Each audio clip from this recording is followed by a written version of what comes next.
Alabama 1st and 10 on the 12. Again, Houston. He's got a hole. He's over. Alabama touchdown. I'm just wondering if your listeners know how good a football player you were. I can still see you playing that fullback, knocking those players out of the way. And I believe I could have run behind you.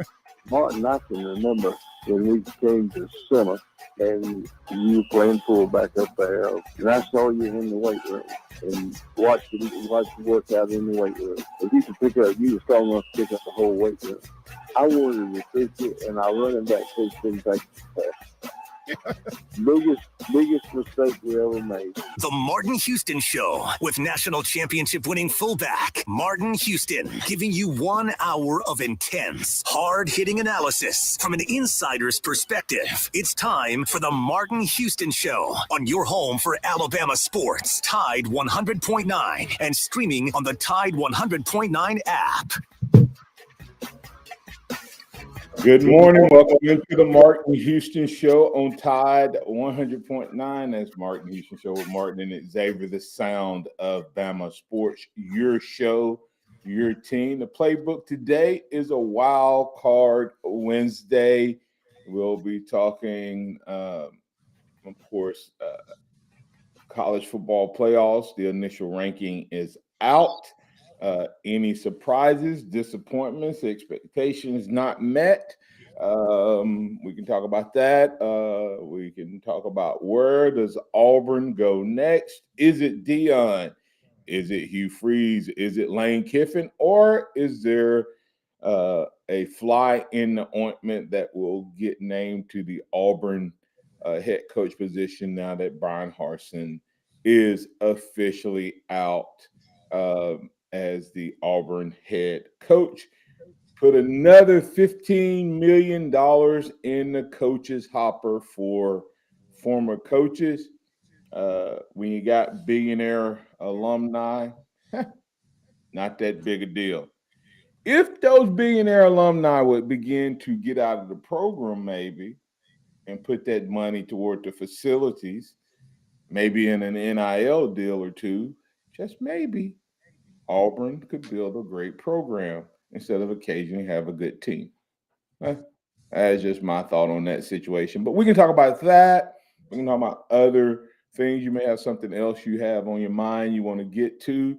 You're welcome to call us on the Alabama One hotline at 205-342-9904. That's the Alabama One hotline. And as always, you're always welcome to get in on the action by chatting us up via the various social media outlets, as the Martin Houston Radio Show is on the online circuit at Martin Houston Speaks on Facebook and Twitter, and Martin Houston Live on YouTube. We thank you for being a part of the program.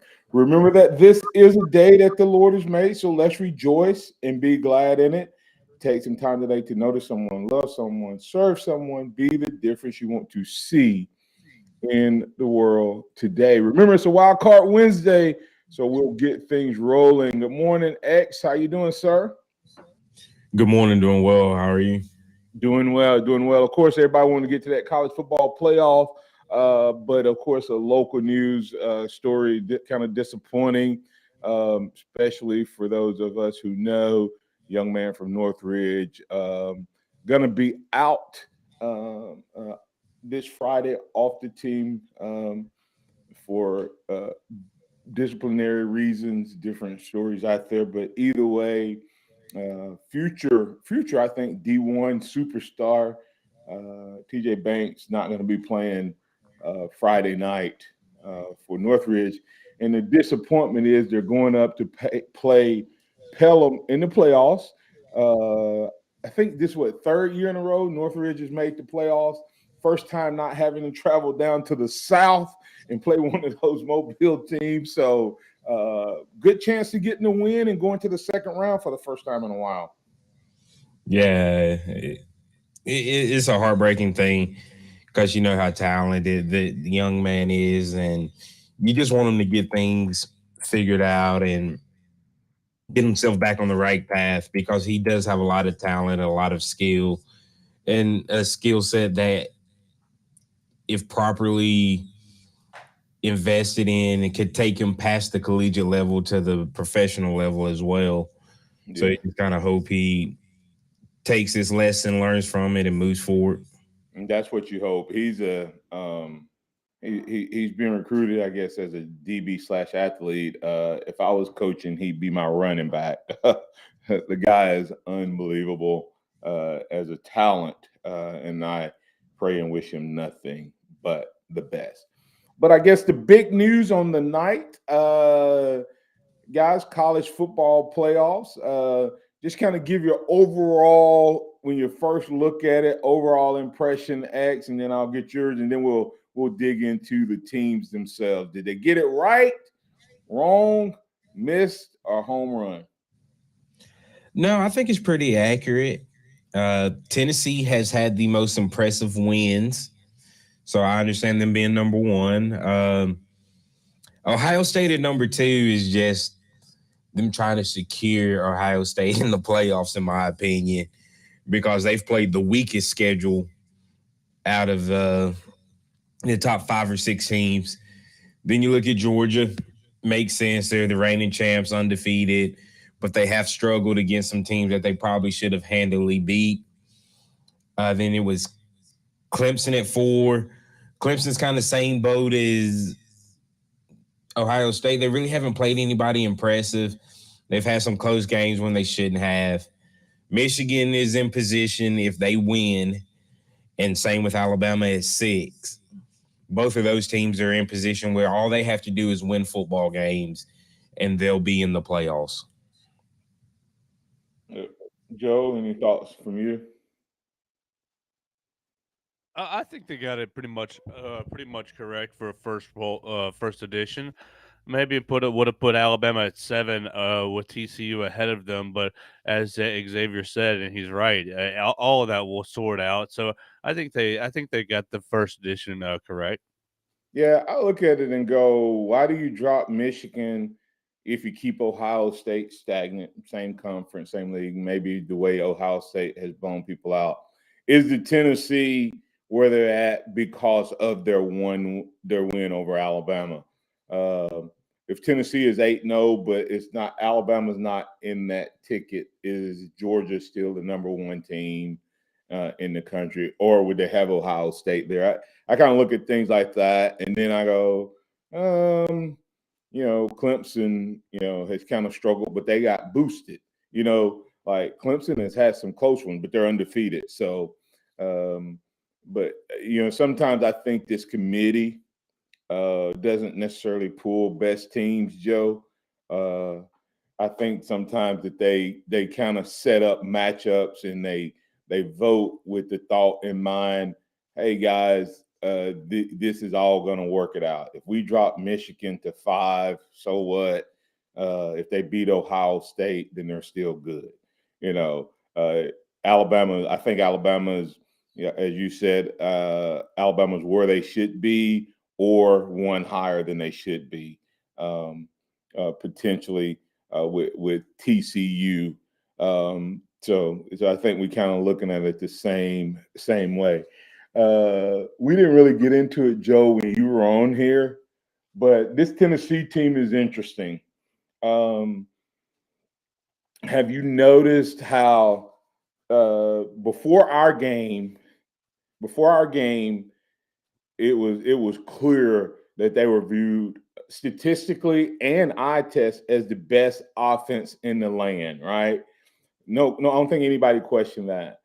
But it's almost like you fast forward, and they only played one more game, but it's now almost like everybody's viewing them as a complete team because the defense seems to be playing better. I'm like, they only played one game, but you just have a different feel. So back to, you remember that 2019 Joe Burrow's LSU team. Is this Tennessee team that same team? Because I started looking at some of the similarities.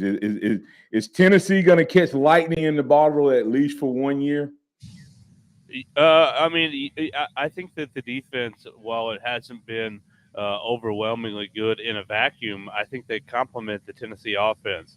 very well. So to your point on LSU, I think that Tennessee has two different sides of the football that are working hand in hand.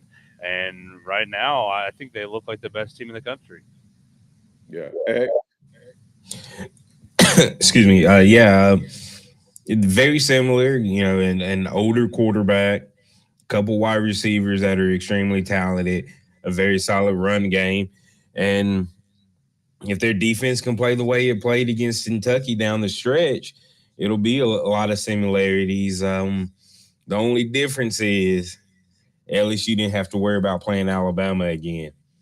Tennessee does, and we know that if Alabama wins out, it is hard to beat the same team twice.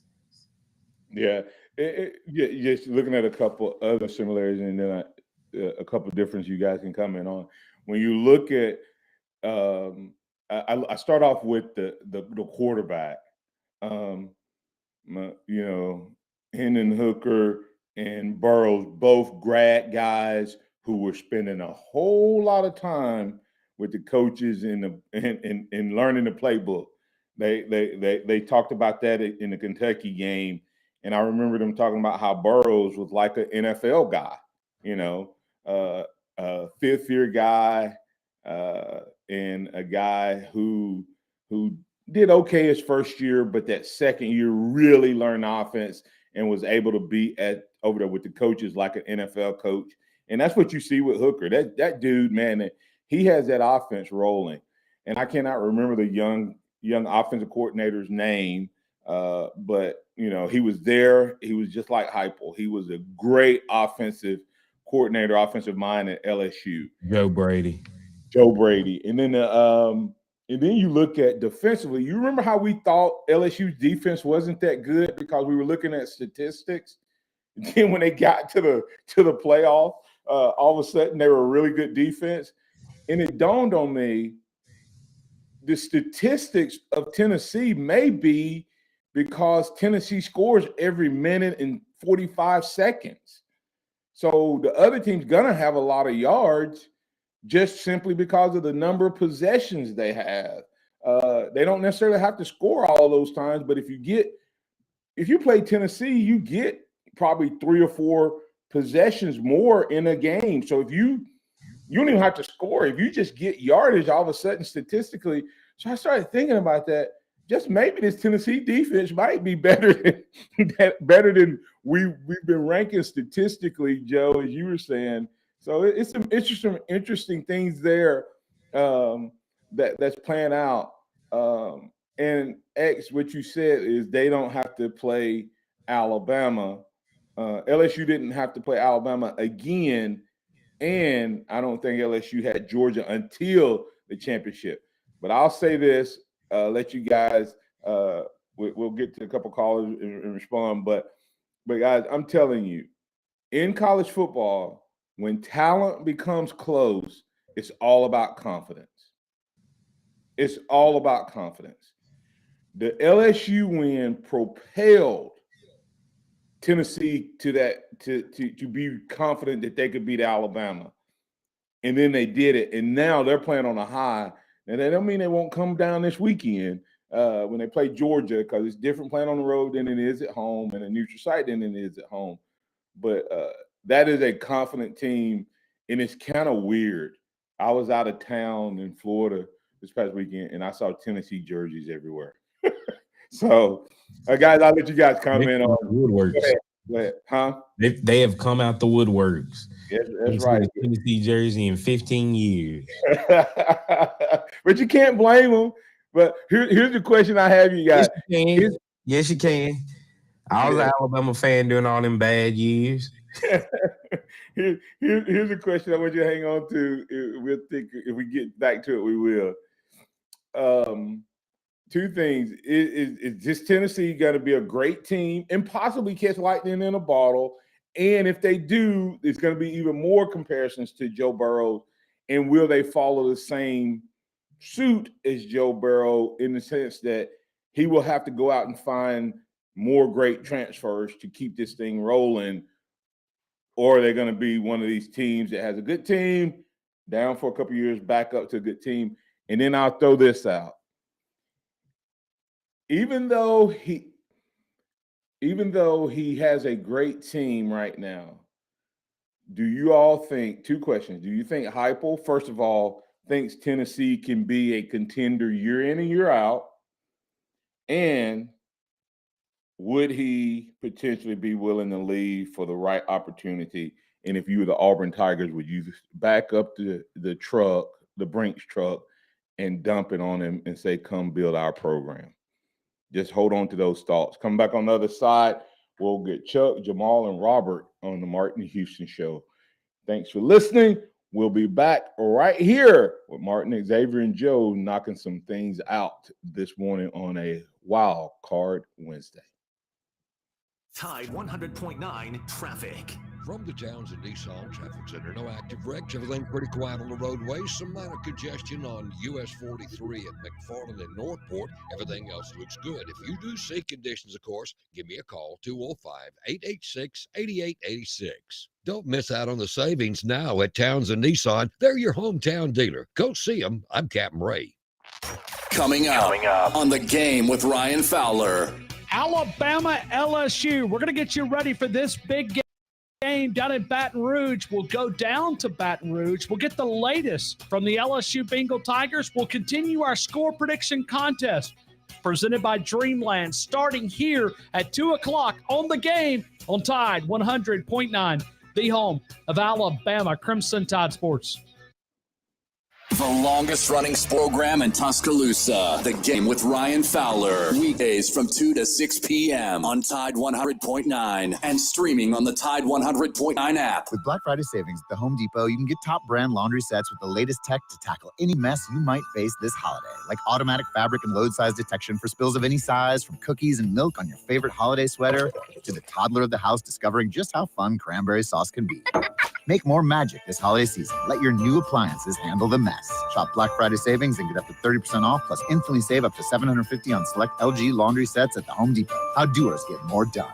Offer valid November 2nd through 30th. U.S. only. See store or online for details. 1225 Sports Bar is the place to be on the Strip for your ultimate game day experience. 1225 Sports Bar is located 2 blocks from Bryant-Denny Stadium. Come meet our staff and enjoy some great food and drinks. 1225 is your new way to game day. With over 30 high-def TVs, along with 5 VIP sections available with dedicated servers, security, and bottle service, we're 1225, your utmost game day destination for entertainment, food, and spirits. Get all the details and make reservations at the1225.com. or call us at 205-872-1225. Tide 100.9 Tuscaloosa weather. The sky partly to mostly sunny today. Tuscaloosa's high 76. For tonight, mostly fair with the low at 52. For tomorrow and Friday, lots of sunshine both days with warm afternoons for early November. Highs between 78 and 81. I'm James Spann on the ABC 3340 Weather Center on Tide 100.9. It's 59 degrees in Tuscaloosa. Skymark Design, doing business for 17 plus years, specializing in graphic design services, commercial printing, promotional products, advertising specialties, and so much more. Basically, any and everything you would need to advertise, promote, and grow your business. Through strong partnerships, strong customer service, and creative ideas, they'll help you market and grow your business. Give Scott a call at 205-292-4680 or email scottis@comcast.net and visit them online at southmarkdesign.com.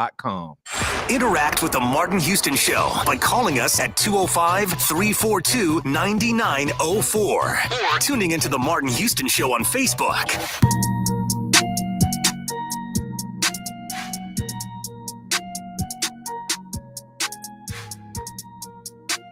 Welcome back into the Martin Houston Show on Tide 100.9. Martin and Xavier kicking things off on this Wild Card Wednesday. Glad to have you in on the program. We got a couple calls we're going to get to. Going to roll through you guys. First up on the Alabama One hotline is Chuck Hunt. What's on your mind, sir? Good morning to you all. I was calling. I know you were talking about the Tennessee, about what's been happening with them, and also I heard you one question. The reason why I called in, you were talking about who's going to be Auburn's next head. I know it's something to be talking about this on the show talking about the rival school, but who would be the next head football coach there? That would be a tricky one there. let's face it, that's something that the termination of Brian Harsin happened on Coach Saban's birthday. It's something that on his birthday and Halloween. Yeah. That's sink in, and I know those people over that the way at enemy territory for you all are not liking that. But the thing about it, we don't know if people talking about Deion Sanders, but are the boosters ready for a personality such as Deion Primetime Sanders? Because we all know what kind of personality he has. Or they want him, in spaces that these people hang out in, and you also you had to remember you still have that group in there who remember coaches such as Ralph Shug Jordan, the legendary coach. Some of them are still living, and wonder are they ready for someone like him? I don't know if anyone's ready for a personality like Deion, but Yeah. you better, if you bring him in, you better give him the same latitude that you gave Saban. But I don't think Deion is going. I don't know. And just being honest, I think Deion would be a great personality, but I don't know if Deion's ready to coach at that level. He may be. I'm not saying it. I have not watched Jackson State enough to know if he's an X's and O, if he's a good enough X's and O guy to compete with these guys or not. But that doesn't mean he doesn't deserve an opportunity, because there's a lot of guys I think that have jobs right now at the D1 level that aren't very good. You're right, and also one thing he's done, he's brought in some great coaches. One of them is former Mike Leach assistant at Washington State. Brad Bartolon, he's the offensive coordinator, and he has a great defensive coordinator, Dennis Sturman. He coached in the NFL, who has experience in the NFL. That defense is you talking about I say explosive. I can tell you about it. I know you say you haven't watched Jackson State. They're loaded there. But the thing about it, I think they look at it. He has publicists. This man who has publicists, and I think about people like your Lane Kiffins and others. Or that those person, you have a young generation there that like Deion Sanders, but it's like I think they love him. But is Deion a modern day Eddie Robinson that he wants to revive HBCU football? He wants to make it relevant. He wants to be that big fish in a smaller pond. He's not. I mean, because you look at what he's done, like he's brought in other guys to help other schools. Like he brought Michael Strahan back to his to buy like suits to make a great impression for the kids, and so he's getting other guys involved. So I don't know that. Like I said, I don't know that he's ready. Number one, number two. I don't know that he even would want to at this point, because the worst thing he could do is come there and then try to bring his son there. And, I mean, it's just some things there. I think down the road, Deion very well may be, but I think he's on a mission right now, and he's going to get more money. More people are going to pay him because his name's all the way out there. He's going to get more endorsements. So, with a lot less stress, and he probably is in control. Thanks, Chuck. Appreciate you, sir. All right, you take care. All right, take care. He'll make a move once. Go ahead, X. Go ahead. He'll make a move once Shadir graduates, which is his youngest. So I think you'll see something 3 years from now, a realistic move. Yeah, and Curtis Lewis said Deion isn't good enough to coach at the level needed to compete in the SEC. He's more personality than grinder. And like I said, I'm not going to assess his coaching ability because I've not watched it close enough to know whether or not he can make the changes and the adjustments and things like Harsin. I think Harsin was a great game planner, because you think about how many times in his 12 losses he was winning at halftime. but he cannot change on the fly. So that was always going to get him. Mike Shula was the same way. He was great in the first half. He couldn't make adjustments at halftime, and teams would beat us in the second half. That's part of coaching. Harson's couldn't recruit at a level to get enough talent, it appears. Part of that is Auburn's fault. The other part is he just wasn't connected enough, and coaches didn't want to send players there. And then the other part becomes is Deion ready to put in the work it takes at that level? There's some NFL guys who would absolutely come to the college game and rock, like from an X's and O's standpoint. But they're not coming because there is no off season for college coaches. You know, they get a couple weeks off when they're not recruiting, but they're recruiting, which is as much work and laborious sometimes as the game. Because in the game planning, you can set up what you want to do. You know, you can set your game plan and your schedule. Well, with recruiting, man, you don't know where you're going to be, where the kids are going to be. So I don't know if he's to that point yet. But there's some other names we can look at and talk about. Maybe, like I said, Heupel. Is Bob Stoops too old to go to Auburn?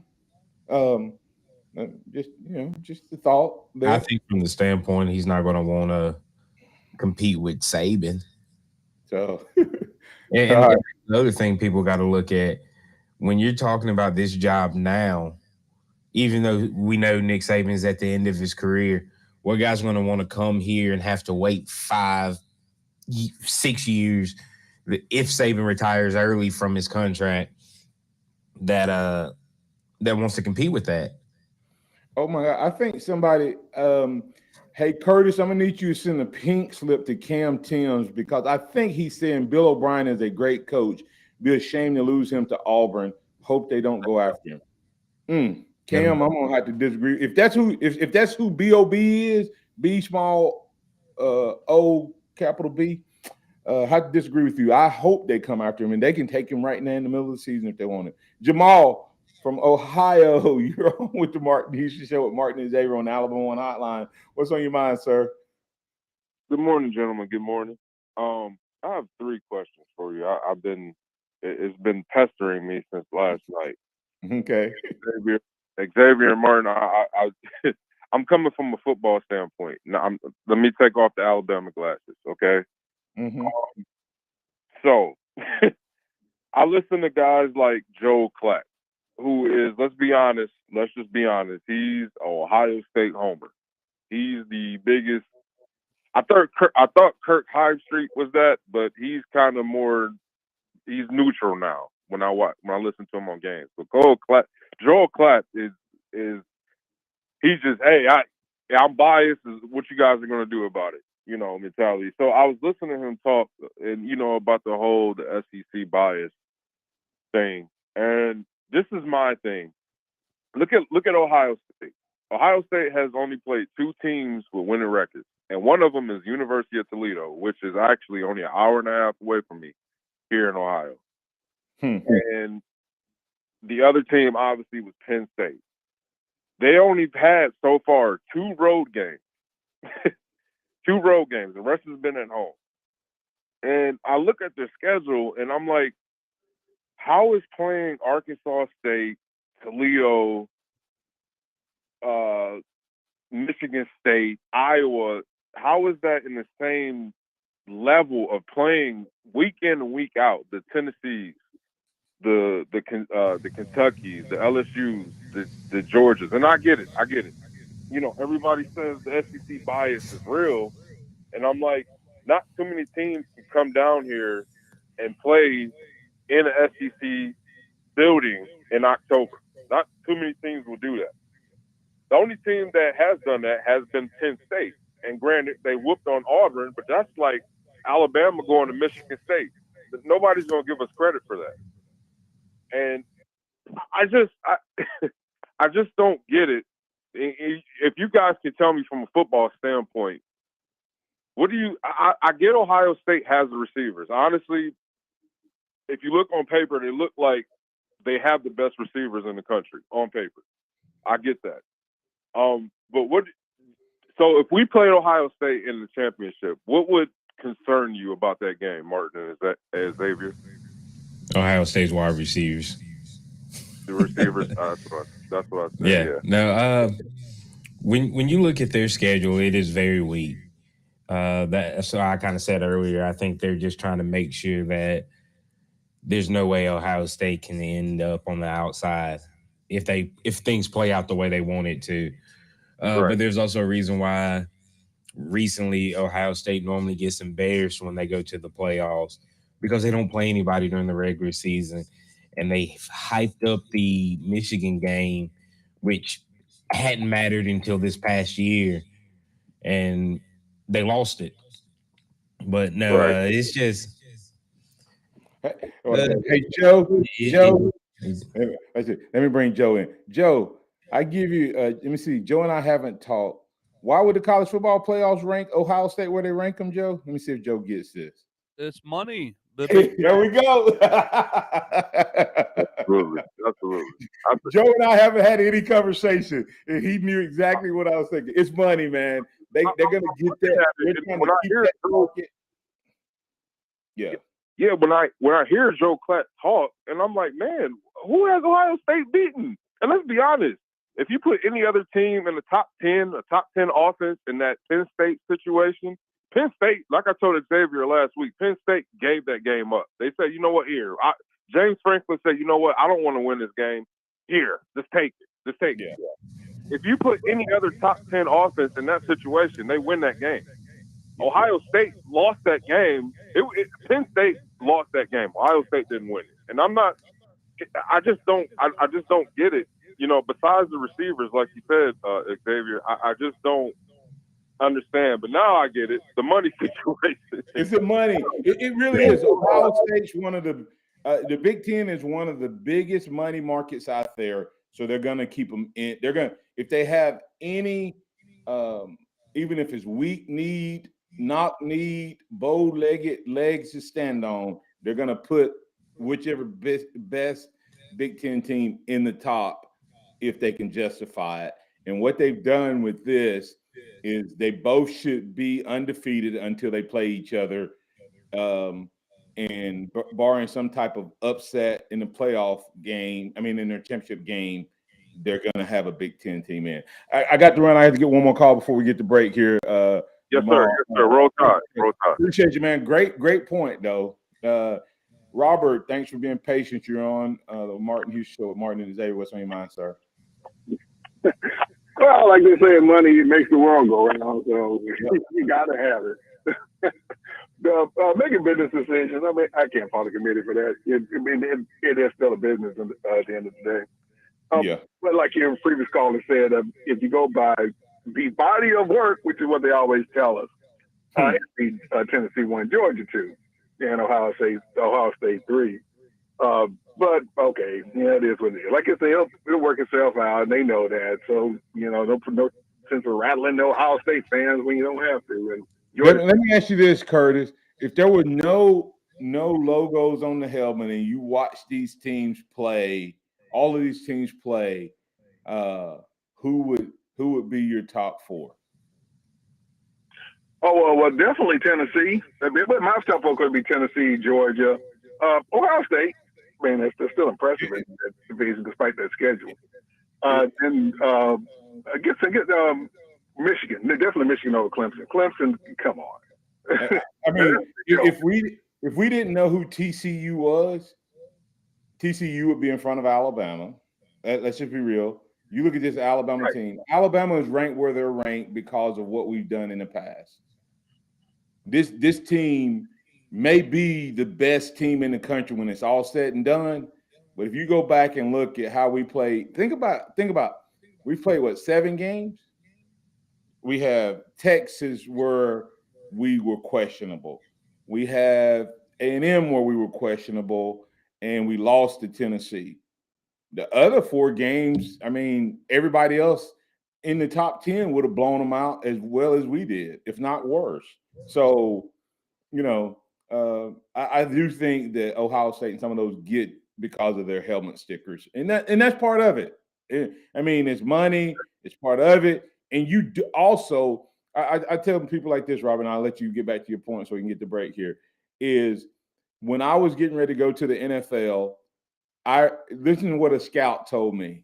Listen to what a scout told me. He said, Martin, if you were 6'1" to 6'2", somewhere in that range, he said you'd be a top, second, third rounder. But because you're not, and we say this is the size your position is supposed to be, if we draft you higher, then if you don't pan out, it's our job. If we draft you lower and you pan out, what a great pick by us. Same thing. These people, if they put in a team with the logo and on the helmet, a brand, and they don't pan out, it's the team's fault. It's all right. So right. But I do know TCU.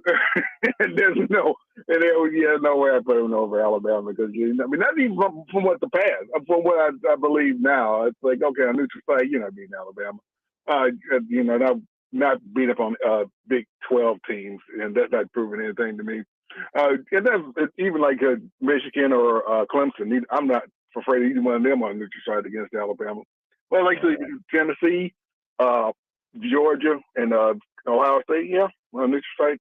If Alabama doesn't play, makes mistakes, makes one too many, then you can easily lose that game. But you guys, real quick before I go, you guys were talking about Deion, and Curtis Lewis said he don't believe Deion is enough of a grinder. I mean, that's a fair point. He doesn't appear to be the grinding material, and that's what college football is. Like you said, there's no off season. And we see the coaches on the sideline, even Saban. I mean, it's a grind. Yeah, but you got to enjoy that kind of a grind if you want to be a successful college football coach. But like you said, there's a bunch of other ones out there that are in the top schools of the garbage too, like Harsin who just left. So we can, we'd worth a shot. But that's right. Like you also said, if you've been touting the HBCs all this time, then you jump ship. Well, how serious were you about that? So that's kind of a tricky situation. Well, hey, you can jump ship there, dude. Well, watching the students do the same thing. So that was a good point. Yep. All right. Appreciate you, man. Thanks, Robert. All right, guys. All right. Coming back on the other side, we got a couple minutes before we get to Scotty Hollins, Executive Director of Blueprint Ministries. He'll be joining us for the Christian Moment of the Week. We got a couple callers we'll get to, and we'll let X and Joe have a couple comments on the other side. Listen to the Martin Houston Show with Martin and Xavier. We thank the great folks over at Alabama One for allowing us to be able to do what we do. Want to remind you, Black Wednesday, the biggest loan sale of the year is November 23rd. Go to alabama1.org to learn more. But don't miss it. Auto loans, personal loans, recreational vehicles, starting at 7 a.m. Applications will be open. And the earlier you come, the lower rate you get. If you're approved for a loan, you get the lowest rate available for that hour. The sooner you apply, the lower rate you could receive. The sale is happening on Wednesday, starts at 7 a.m., ends at 12 p.m. that day. After you apply, be prepared to help us get it done. Countdown has begun. Look for rates to be posted mid-November. All right, that's the Alabama One Black Wednesday loan sale, the biggest sale of the year. This is a Town Square Media Tide 100.9 Sports Update. This is Timothy Bowens with your Tide Sports Update. Former Alabama Crimson Tide player and current Minnesota Vikings tight end Irv Smith is set to miss multiple weeks with an injury. Bryce Young and Jahmyr Gibbs were named Maxwell Award semifinalists. The Alabama-Ole Miss game was selected as the SEC on CBS Game of the Week for November 12th. This has been a Town Square Media Tide 100.9 Sports Update. Run it again! For more info on these stories and more, download the Tide 100.9 app. Tide 100.9 traffic.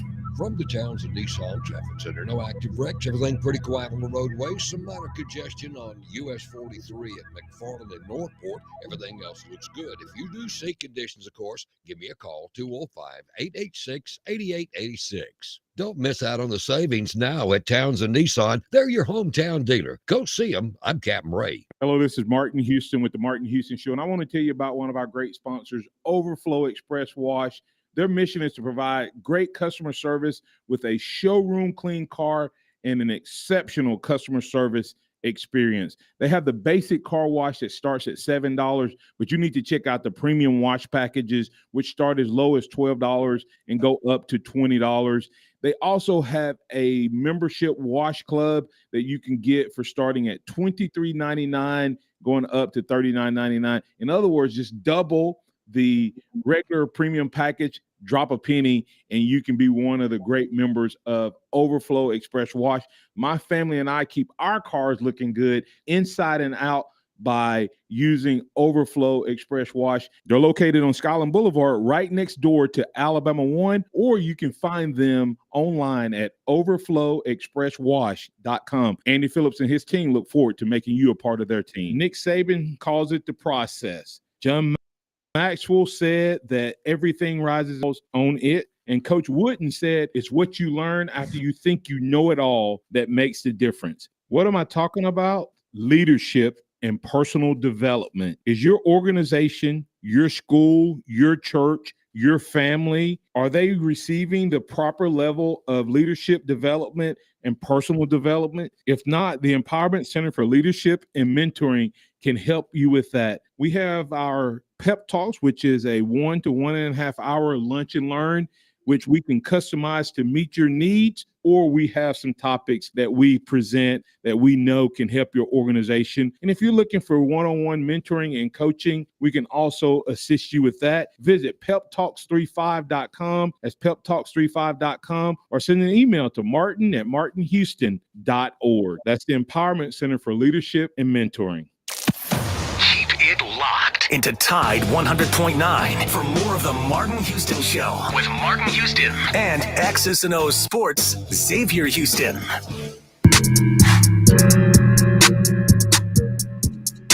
All right. We don't have long to get these guys in. So, guys, I'm not going to delay getting you in, but I'm probably going to push you off the phone pretty quick. But before we bring in Super Joe, Pat, and Todd, C.J. Watson put up some scary thoughts. I hope this doesn't happen. Venables fails at Oklahoma, and they call daddy home. Hypo at Oklahoma in the SEC would be an absolute nightmare. So I'm just CJ said he hopes that happens. I'm praying it doesn't. So we can talk about that later on, guys. Super Joe, you're in with the Martin Houston Show with Martin and Xavier. What's on your mind, sir? Is Super Joe there? Pat, you're in with the Martin Houston Show with Martin and Xavier. What's on your mind, sir? Good morning, fellas. That this LSU game, we're not talking much about it. But y'all feel like I do that it's Bryant Denny West. But from what I understand, though, that voodoo witch they got down there, Marie DeVoe, that she's actually made a voodoo doll that has a back pocket for Butte, and she's attached Ricks to it. What do y'all think? Do what? Yeah. That she's made a voodoo doll of a Butte and their wide receiver, and they've attached Ricks to the back pocket of it so that he can keep up. Come on now. You're so bad. Hey, Marie has her witch's hat has a script A on it. That LSU down there, that Baton Rouge is Bryant Denny West. But Yeah.